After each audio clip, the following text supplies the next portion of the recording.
చిన్న ప్రార్థన చేసుకొని, తండ్రి నీకు వందనాలు స్తోత్రాలు చెల్లిస్తున్నాం. ఇదిగో మేము కాదయ్యా, మాలో నుంచి నువ్వు మాట్లాడాలా నా తండ్రి. నీ ప్రజలతో నువ్వేం మాట్లాడబోతున్నావో నీ సన్నిధి మాకు తోడుగా ఉంచండి. ప్రతి బిడ్డ ఆశ కలిగి నీ వైపు చూస్తుండగా అయ్యా, ప్రతి బిడ్డతో నువ్వు సూటిగా మాట్లాడండి దేవా.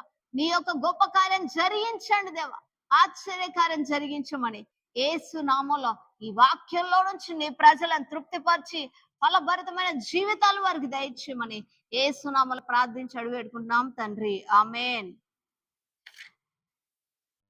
Praise the lord. వాక్యం చెప్పుకుందాం.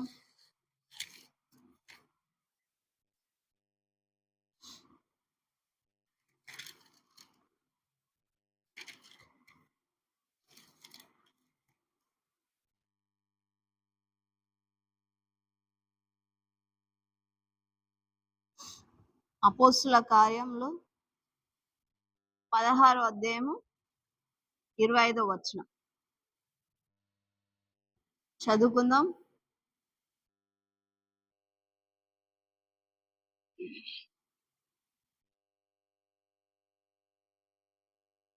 అపోస్తుల కార్యములు 16వ అధ్యాయం 25వ వచనం త్వరగా తీయాలి.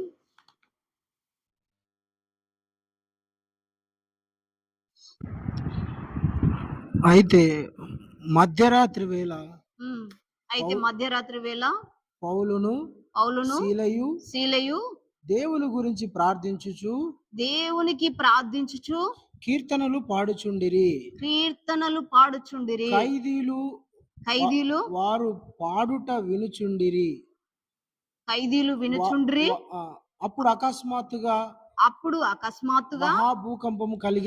మహాభూకంపము కలిగెను. చెరసాల పునాదులు అదిరెను. వెంటనే తలుపులన్నీ తెరుచుకొనెను. అందరి బంధకములు ఊడెను. Hallelujah, hallelujah. Praise the Lord. ఈరోజు దేవుడు నీతో నాతో చెప్తున్న మాట, పౌలు శీలని అధికారులు చెరసాల్లో వేశారట. ఎందుకు? సువార్త ప్రకటించుచున్నందుకు. ఈ కాలంలో సువార్త ప్రకటిస్తున్న ప్రతి సేవకుణ్ణి అపవాదికి సంబంధించిన అధికారులైనా సరే ఎవరైనా సరే బంధించుతున్నారు, కానీ దేవుని సువార్తని బంధించలేరు.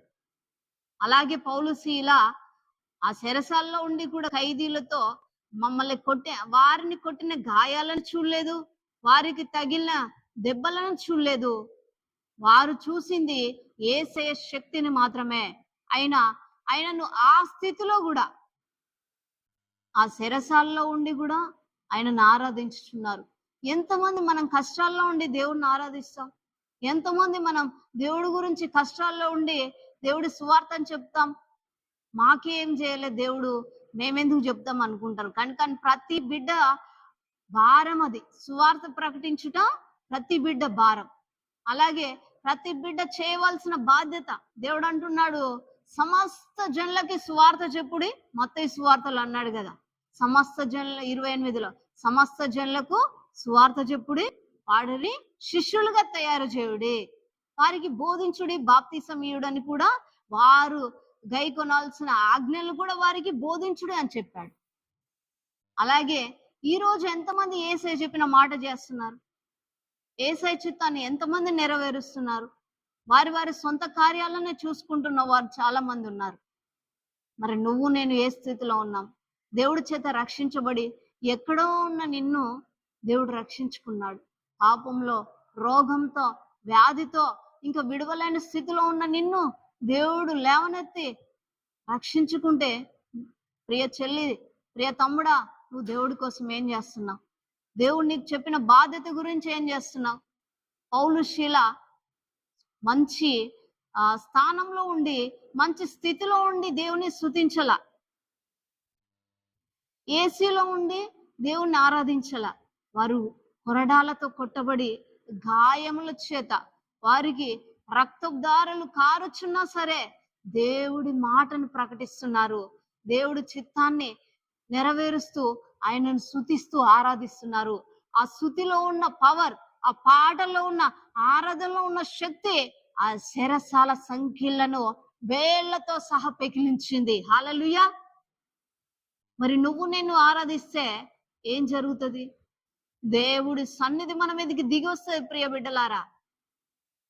మరి నువ్వు నేను ఆరాధన చేయడానికి సమయం లేదనుకుంటున్నావా? బిజీ ఉన్నాను అనుకుంటున్నావా? ఎప్పుడు పనిలో బిజీ అయిపోయి దేవుణ్ణి మరిచి ఉన్నావా? కానీ పౌలుశీల మాత్రం అలా చేయలే. చెరసాల్లో ఉండి దెబ్బలు తిని తను మరణ స్థితిలో ఉండి కూడా ఆయనను స్తుతించి ఆరాధించిన ఆ చెరసాల సంఖ్యలు వేళ్లతో సహా తెగిపోయినాయి అంట. అక్కడ ఉన్న అధికారులు సైతం ఆశ్చర్యపోయారంట. ఎందుకు ఆశ్చర్యపోయారు అధికారులు? చెరసాల సంఖ్యలు ఊడిపోయినాయి అంట. చెరసాల సంఖ్యలు ఊడిపోయి అక్కడ మహా భూకంపం కలిగిందంట. హల్లెలూయా. మనం ప్రార్థిస్తే, మనం ఆరాధిస్తే మన జీవితంలో కూడా అద్భుతాలు జరుగుతాయి. ఎలాంటి సమస్య అయినా అది విడుదల కలగక మానదు ప్రియ బిడ్డలారా. ఎందుకు అంటే దేవుడు మనకు ఆరాధించుటకు నోరిచ్చాడు, స్తుతించుటకు నోరిచ్చాడు. మనం స్తుతించి ఆరాధిస్తే ఏ స్థితిలోనైనా నువ్వు దేవుణ్ణి మరవద్దు. ఏ కష్టంలోనైనా నువ్వు దేవుణ్ణి విడవక, నువ్వు అనుకూల స్థితి అందు ప్రతికూల స్థితి అందు ఆయనను స్తుతించుట నువ్వు మానక ఆయనను వెంబడిస్తే దేవుడు నీ జీవితంలో కూడా నీకే బంధకాల నుంచి అయితే నువ్వు విడుదల లేని స్థితిలో ఉన్నావో, రోగం చేత పీడించబడుతున్నావో, వ్యాధుల చేత ఉన్నావో, లేక జాబ్ లేని స్థితిలో ఆర్థిక బంధకాలతో ఉన్నావో, ఇంకా ఏ చీకటి శక్తులతో ఉన్నావో, ఇంకా ఆత్మీయతలు ఎండిన స్థితిలో ఉన్నావో, ఇంకా నా గర్భఫలం రాదు, ఇంకా నేనేమి చేయలేను, డాక్టర్ల చేత తిరిగి లక్షలు డబ్బు ఖర్చు పెట్టి అలసిన స్థితిలో ఉన్న ప్రియ కుమార్తె, దేవుడు నీతో అంటున్నాడు, ప్రతి అనుకూల స్థితి అందు దేవుని నువ్వు ఆరాధిస్తానంట, దేవుని నువ్వు ప్రార్థిస్తానంట, దేవుడు నీ ప్రతి బంధకాల నుంచి దేవుడు విడిపించబోతున్నాడంట. హల్లెలూయా. దేవుడి మాట వింటావా? పౌలుశీల ఆరాధించినట్టు, పౌలుశీల ప్రార్థించినట్టు ఎడతెగక ప్రార్థిద్దామా, ఎడతెగక ఆరాధిద్దామా?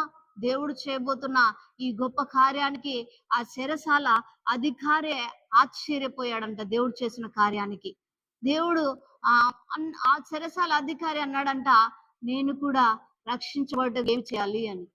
అప్పుడు పౌలుశీల అక్కడ అధికారులకు సువార్త ప్రకటించారంట.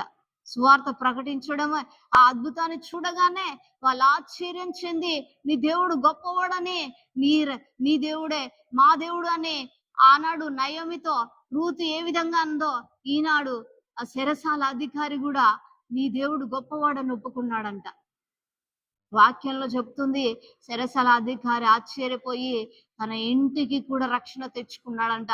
మరి నువ్వు ప్రార్థిస్తే నీ ఇంటిలో రక్షణ లేని వరకు రక్షణ వస్తుంది. నువ్వు ఆరాధిస్తే నీ ఇంటిలో రక్షణ లేని నీ చుట్టుపక్కల బంధువులకి, స్నేహితులకి, నీ దేశానికి రక్షణ వస్తుంది. మనం ప్రార్థించే వారిగా ఉండాలి, స్తుతించే వారిగా ఉండాలి, వాక్యాన్ని బోధించే వారిగా ఉండాలా, క్రీస్తు నామాన్ని ప్రకటించే వారిగా మనం ఉండాలా. ప్రియ బిడ్డలారా, ఒక్కసారి ఆలోచించి క్రీస్తు వైపు తిరిగి దేవుడి స్వార్థని ప్రకటిద్దామా, దేవుణ్ణి ఆరాధిద్దామా, దేవుని ప్రార్థిద్దామా. ఇదిగో దేవుడు చేయబోతున్న అద్భుత కార్యాన్ని బట్టి దేవుడికి మహిమ కలుగును గాక. హల్లెలూయా. Praise the Lord. ప్రార్థన చేసుకుందాం. దేవా, ఇచ్చిన వాక్యాన్ని బట్టి నీకు వందనాలు. పౌలుశీల అనుకూల స్థితి అందు నీ సన్నిధిలో వాళ్ళు ప్రార్థించగా నువ్వు చేసిన ఆ చెరసాల పునాదులని వణికించిన దేవుడు, అలాగే దేవ మా జీవితంలో నాయన ప్రతి పరిస్థితి నుంచి విడిపించబోతున్న దేవ నీకు వందనాలు, స్తోత్రాలు చెల్లిస్తూ, నీ ప్రజల పక్షమై విడుదల ఇచ్చినందుకు నీకు వందనాలు, స్తోత్రాలు చెల్లిస్తూ, అయ్యా వీక్షిస్తున్న ప్రతి బిడ్డ జీవితంలో ప్రతి కన్నీరు నాట్యంగా మార్చండి, అద్భుతాలు చేయండి, ఆశ్చర్యకార్యాలు జరిగించి నీ సాక్షిగా మరల వారిని నిలబెట్టుకోమని నజరేయుడైన యేసుక్రీస్తు నామములో మేము ప్రార్థించేవారిగా, ఆరాధించేవారిగా, నిన్ను స్తుతించేవారిగా, నీ నామాన్ని ఘనపరిచేవారిగా ఉండుటకు అటు కృపని మా అందరికి దయచేయమని యేసుక్రీస్తు నామములో ప్రార్థించి అడిగి వేడుకుంటున్నాం తండ్రి. ఆమేన్. Praise the Lord. అందరికీ